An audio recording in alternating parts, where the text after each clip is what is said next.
Sox in the basement.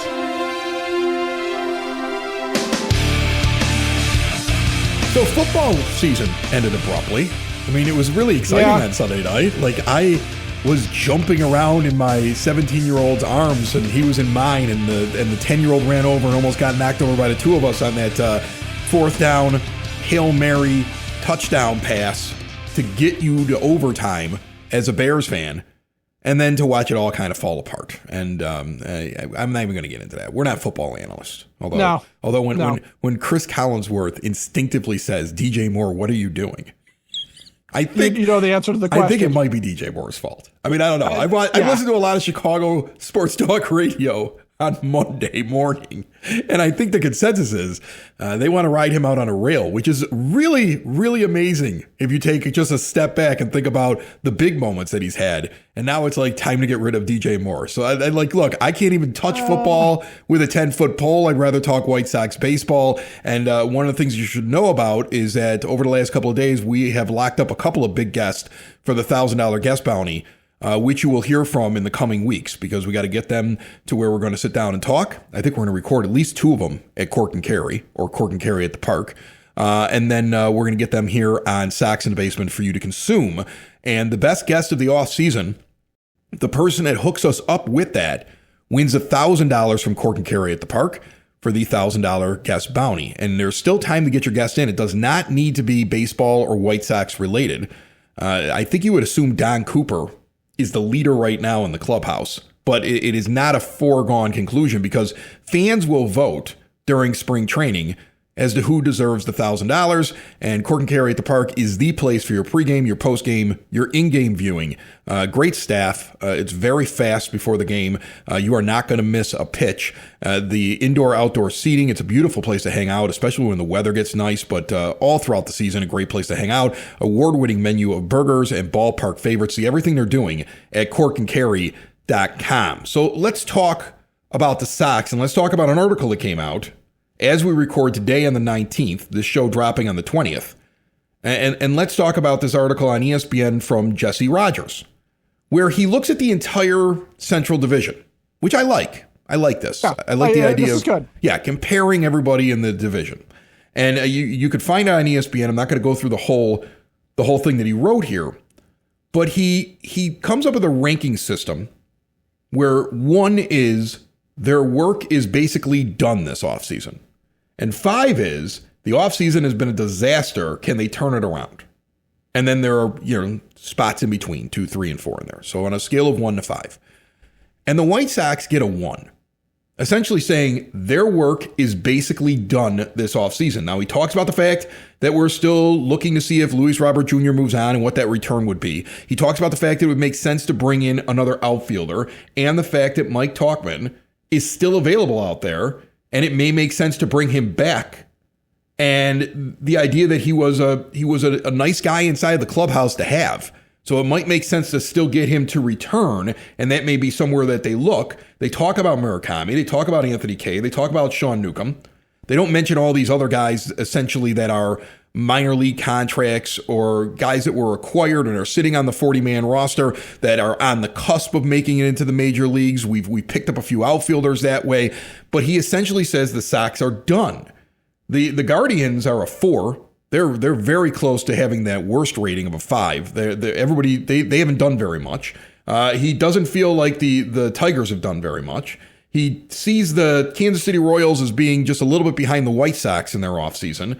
And he's got the Twins behind the Royals. And so what he's basically saying in this article, without getting into too much detail, is nobody in the Central's done anything. And the Sox have actually done more than everybody else in the Central Division. Now, on one hand, that excites me. On one hand, I go, ooh, that's pretty cool, because we got young players. We got guys we're waiting to see if they take the next step. We got a division that's basically standing pat, not doing anything exciting here in the offseason. And that's a good thing for the White Sox. On the other hand, I sit there and I say, man, I wish we would have done just a little bit more, because maybe we surprise. Because I just watched the Chicago Bears surprise.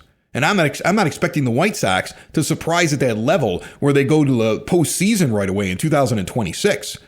But the division was ripe for you to get in there and get a lot more wins, especially the way that the other 4 teams are treating the offseason, Ed.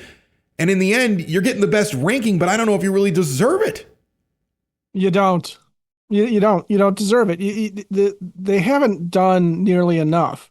And if you're going to compare them to the Bears, okay, walking into this season with a new head coach for the Bears, with unknowns in terms of what Caleb Williams was going to be, unknowns in terms of things like Colston Loveland, Luther Burden, who's their backup running back.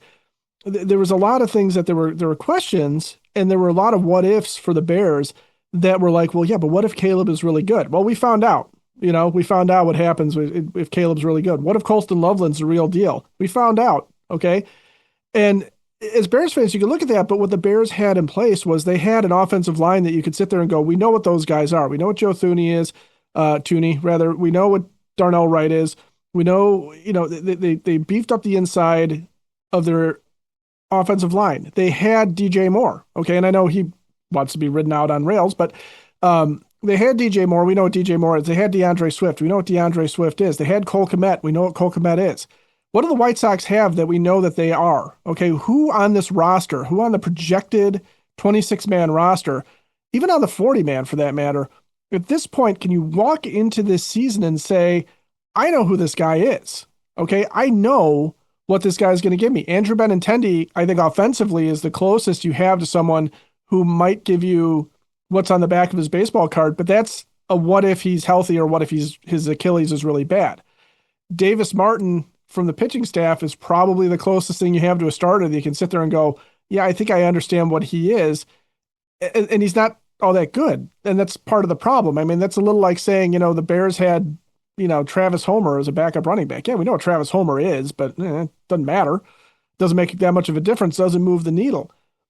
There's too many, every position. It's not even too many, but every single position. Murakami, we don't know if he's going to adjust to Major League Baseball from Japan. Okay. You have no idea what the heck version of Luis Robert Jr. is going to show up. You have no idea. Even guys that they're talking about bringing in, Griffin Canning as a starting pitcher, a guy with a bad Achilles. No clue if that guy's recovered. Well, no clue if he's going to make it. Ryan Brookie, you just brought him in on a minor league deal. It feels like they're constantly trying to tell you, guess what we did this week? We brought in another player, and that's awesome. But, I mean, he isn't even going to make the team. I look at him and I go, maybe he kind of like moves in there as like a middle reliever. Maybe he doesn't. It's a minor league deal. You're right. It's like a lot of names. It's like a lot of guys that they're grabbing going, hey, are you about to end up outside of Major League Baseball? Do you need one more chance to make it onto a roster and revive your career? Come to the White Sox. Right, and they may find a few guys, right? But I mean, like, you don't know what they have. Like, they're going to go to this watered down version of Sox Fest, where they make sure that the crowd is going to be small and they're going to give them just enough, but they don't really have anything to champion. They got the one big signing. And then other than that, they're championing. We have a lot of really young players. We've got Colson Montgomery. We got Kyle Teal. But when you look at their offseason, it just feels like it feels incomplete to me. I don't like the way that, and I have nothing against Jesse Rogers, and some of the stuff that he does is wonderful, but I don't like the idea of him writing. They've done everything they should have done this offseason. I mean, I know we're all impressed by the Murakami signing, but you could have done more. You have one of the lowest payrolls in Major League Baseball, in one of the largest markets in Major League Baseball. And you have some excitement and some guys that are on the cusp of doing good things. And if you really do believe in them, you should have invested a little bit more and answered some of these questions. I'm with you on this. You should have answered some of these questions. The idea that you're kicking the tires on Michael Conforto right now, which is one of the big stories that's floating around out there, that the Sox are looking at him. Well, yeah, he made a lot of sense coming out of COVID when we were about to have our first full season with that group that was supposed to change everything on the South Side. And they flittered out and died essentially. But I mean, like, that was one of the signings that people were talking about. It made sense back then. Back then, he was a guy that would have an 850 or 920 OPS, and he was a good hitter at the plate. He had been an all-star, and he was in his mid to late 20s. But now we're talking about a guy who, this will be his year 33 season, and after he was injured and missed all of 2022, since his return to Major League Baseball, 2 years in San Francisco, 1 year with the Dodgers, he has OPS as a 718, 759, and 637. He's fallen off. He has not had an average, a batting average over 239, hitting 199 last year for the Dodgers. Over 486 plate appearances. It's not like he didn't get a chance while he was out there for him. He was a massive disappointment. And his on-base percentage the last 2 years, 305 and 309. So he's not an upgrade. In fact, he's another question mark if you sign him, right, Ed? Yeah, and that's the part of the problem is there's with the young players, you can sit here and say, well, what if they're really good? What if Colson Montgomery and Kyle Teal and Edgar Caro and Chase Mydroth and Miguel Vargas, I'll throw him in there. What if they build on last year? What if Shane Smith maintains and builds on last year? That's great. But what if they don't? Okay, what if they have a sophomore slump? Does it mean that these guys are all over and they need to be out of Major League Baseball? No. But it means that you're going to struggle. And every day that those guys struggle, there's not someone that you can sit there and say, okay, this guy, at least we know Michael Conforto can help us on a day in and day out basis, get some offense going, maybe hit a home run, do something for us to maintain some positivity. Michael Conforto has been kind of hot garbage the past 3 years. Not to put too fine a point on it, but he's been bad. He's been really bad. And from a pitching staff standpoint, what happens is now there's pressure on Shane Smith to be perfect if he doesn't feel like he can trust the position players behind him because he's not sure what they're going to be day in and day out. He's not sure how they're going to perform. And when you have these guys with ups and downs like Miguel Vargas had last year, where he had these deep valleys and then real high peaks, it's a lot of pressure as a pitcher to sit there and go, I might have to be perfect because I might not get a single run scored behind me today. But on the transverse, if you're a position player, you're pressing at the plate if you don't know if you can trust the pitchers that are out there in front of you.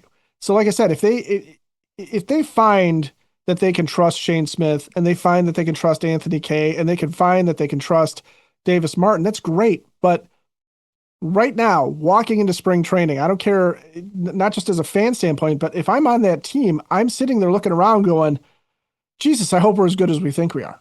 I mean, that's not confidence. That is questions. That is hope. That is prayer. And that's not good if Jesse Rogers is gonna sit here and say the work is done, because that's 26 guys who are all looking at each other going, are you who I think you are?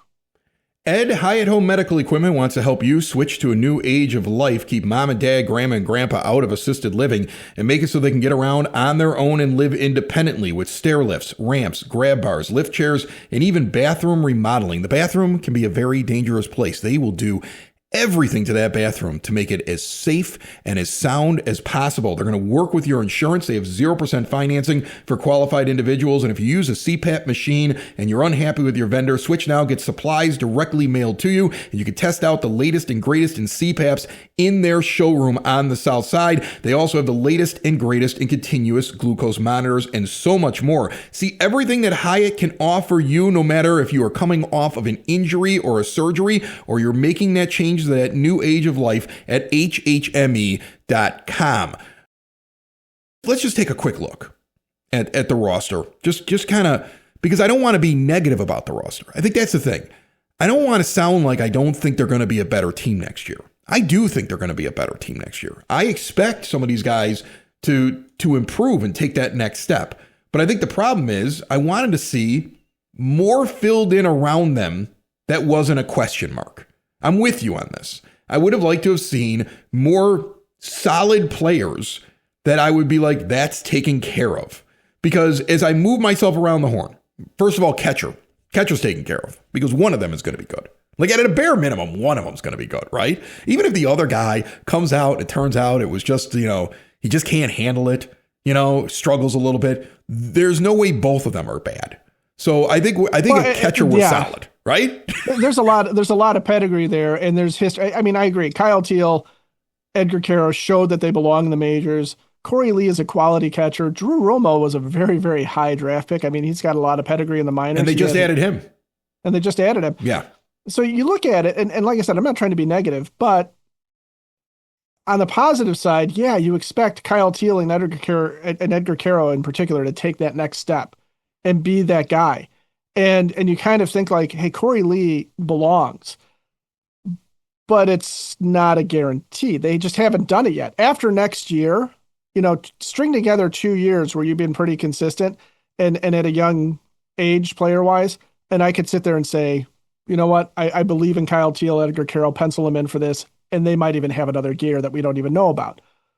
But for right now, sophomore slumps happen. So yeah, but I think we're really set at catcher. I mean, I someone feel out of good that there. group is going to emerge. Right. I feel really good there. I feel good there. I think Murakami, I think he's going to be okay, but I don't, again, he is a question. You don't know what he's going to be.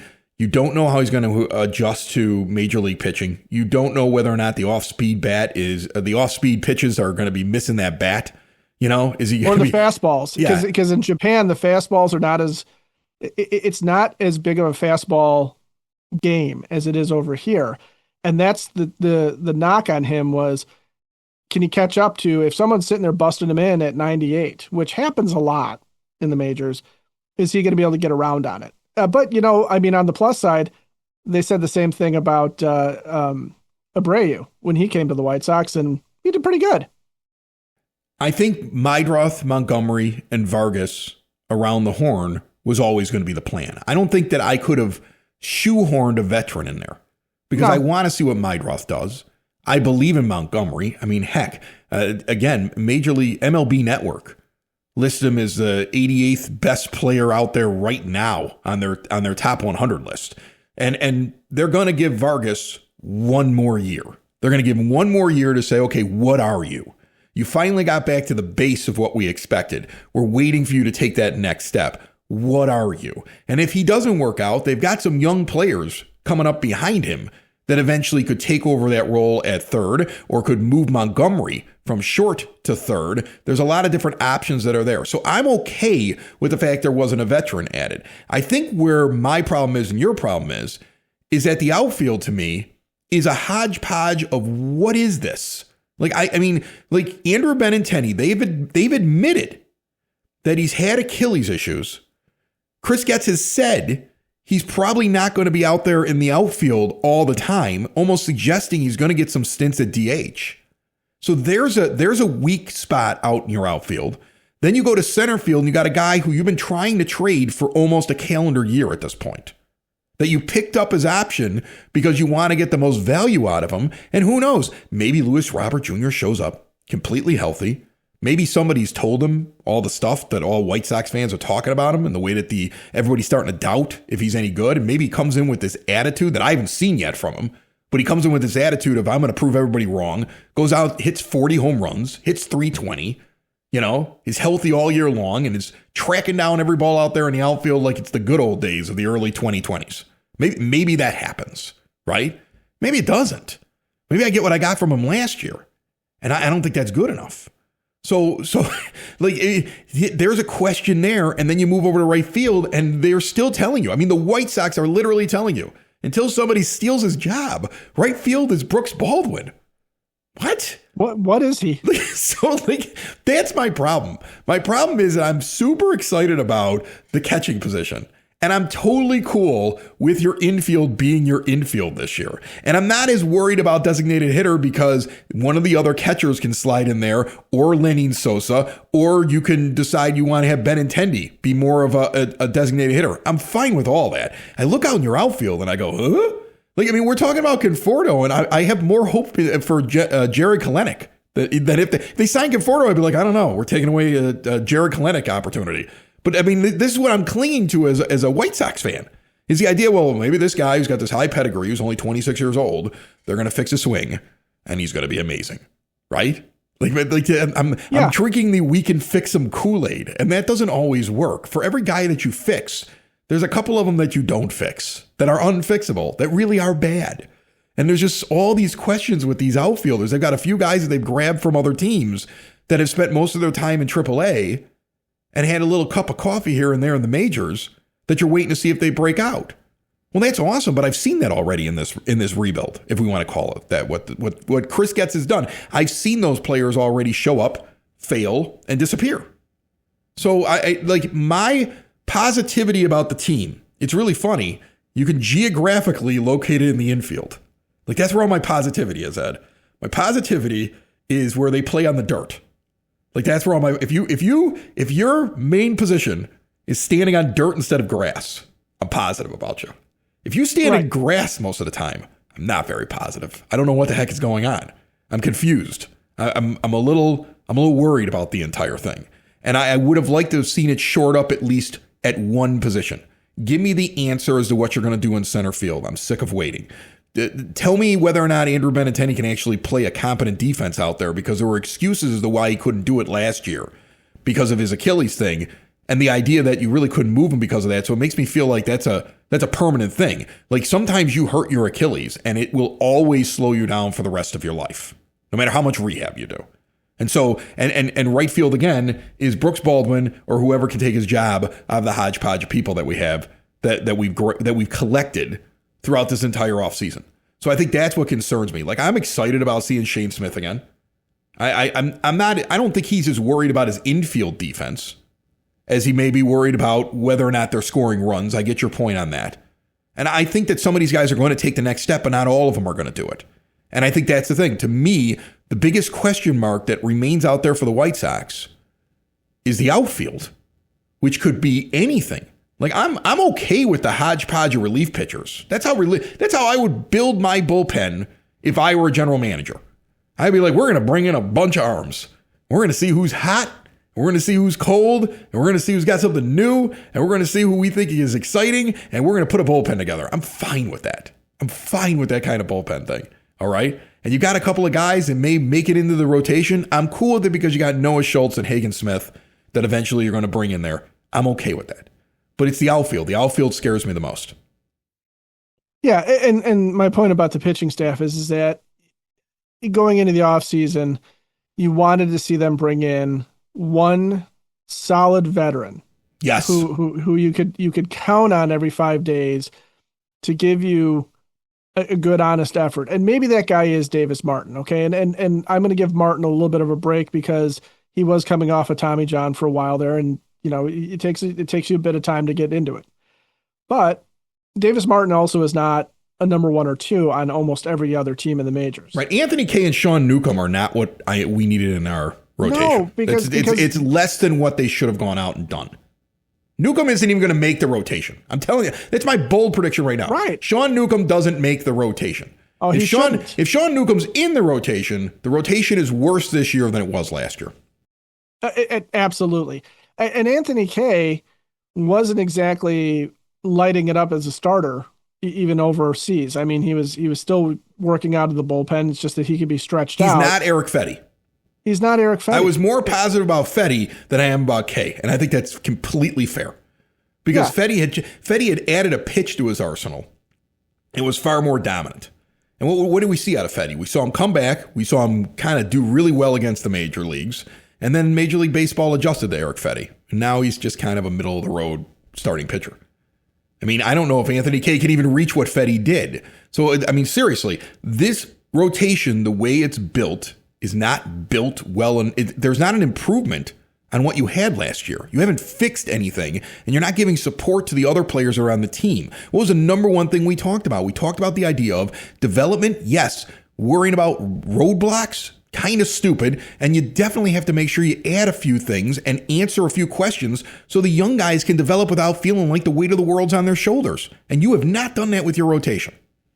And you've definitely not done that in the outfield, back to your point, where the guys standing on grass, there's so many questions. And the difference between what we're talking about with the outfield crop versus what we're talking about with the infield crop is that Miguel Vargas, we know what his history is and what he could be according to what he was in the minors for the Dodgers, right? We've seen that there is something there, and we've seen some improvement from him from the time he got traded and last year, and we saw some real hot streaks. So we've seen some good things out of Miguel Vargas. He just needs to put it together. Okay. Beyond that, Chase Meidroth and Colson Montgomery and Murakami are all guys that have a lot of potential. Okay. Meidroth as a table setter, as a guy that can get on base. Colson Montgomery and Murakami as the big power bats in your lineup, right? And it's possible, right? We saw Colson Montgomery do it last year. We know Murakami has hit a ton of home runs in Japan. So it is absolutely possible with those guys. Tell me about Everson Pereira and why he's a future All-Star. Tell me about Tristan Peters and why he's even anything beyond your fourth outfielder. Tell me beyond Braden Montgomery, who's not supposed to start the season with the team. Tell me who amongst the group of Brooks Baldwin and Andrew Benintendi and Luis Robert Jr. and Peters and Pereira, Derek Hill is on the 40-man roster. You've got a couple other guys that you've signed in Jared Kelenic, and there's one other whose name escapes me, and it's probably not important, that you've signed to minor league deals that are all these reclamation projects. Tell me who amongst these guys you can sit here and say that infield can rely on behind them for sure. Also, that have the top end of a Colson Montgomery or the top end of a Murakami or even the top end of a Miguel Vargas. Well, think about the fact you wanted Tauchman to kind of be let go because you wanted to improve your outfield. And now if he came back, if they announced today that they had signed Mike Tauchman back, I'd be relieved. Right. And I wanted them to move on from him and upgrade.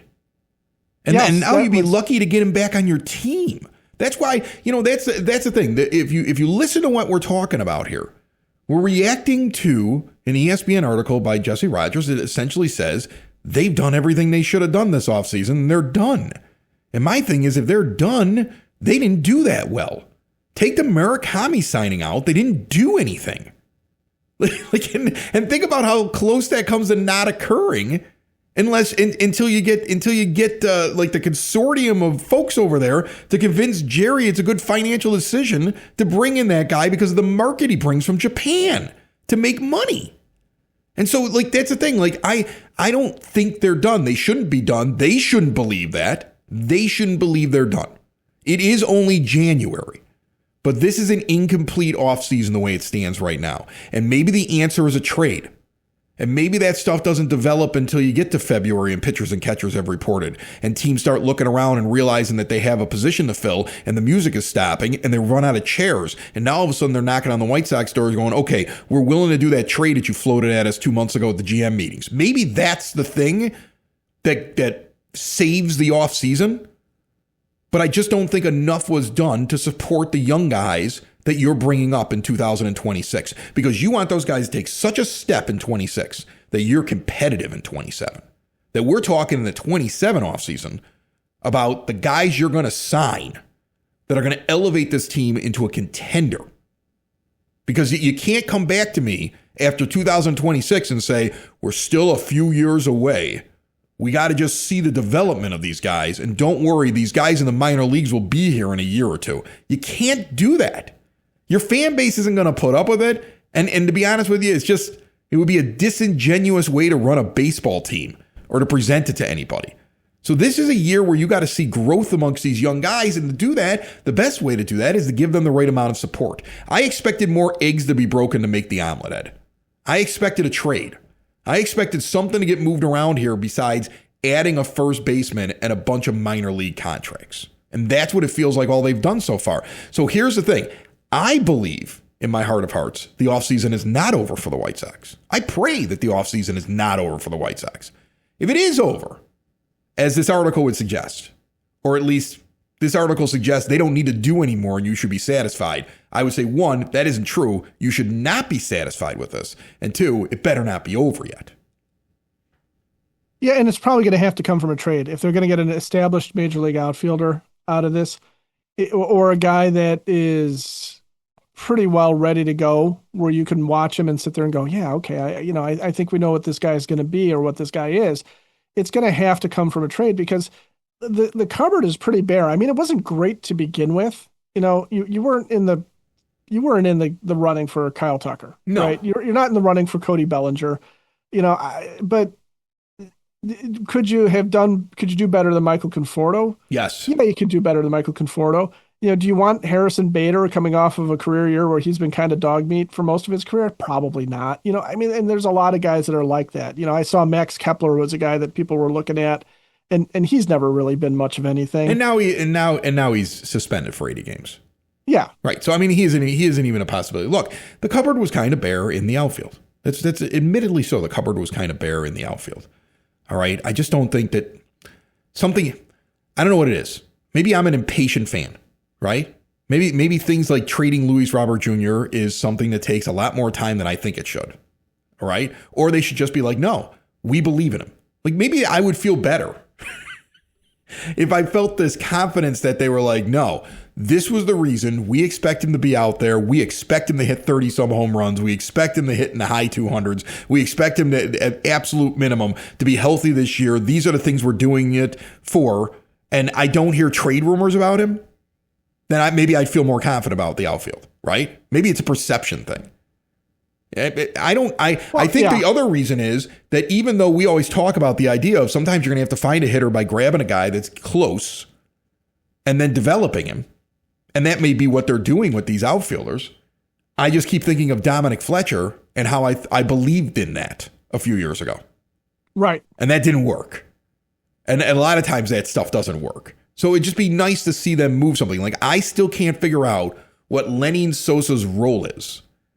And if he doesn't have one, and you have all these guys that are essentially fourth or fifth starters as their ceiling in your system, why there isn't a package being developed that you can move somebody to a team that needs that? Because there are plenty of teams that need that. Low-cost pitching. Low-cost guy who can go out there, and even if it's not the greatest defense, can sit in a couple different positions and can hit you some home runs. And I don't know with what you've added to this team if there's room for Sosa to get enough at bats that it even justifies having him around. But there might be another team that likes him, or there might be something else you can do. It feels like there's eggs that need to be cracked to make the omelet, and we haven't seen it yet. And that's why I think it's an incomplete offseason. I'm not saying they've failed yet because it's only mid-January. I'm saying if they're done right now, I don't see anything of substance between now and opening day, I'm not happy with the offseason. No, if it ended today, if pitchers and catchers reported tomorrow, Chris Getz failed, and he failed big time. Sox in the basement. Sox in the basement. Sox in the basement. Sox in the Basement. Heard everywhere podcasts can be found, and always on soxinthebasement.com.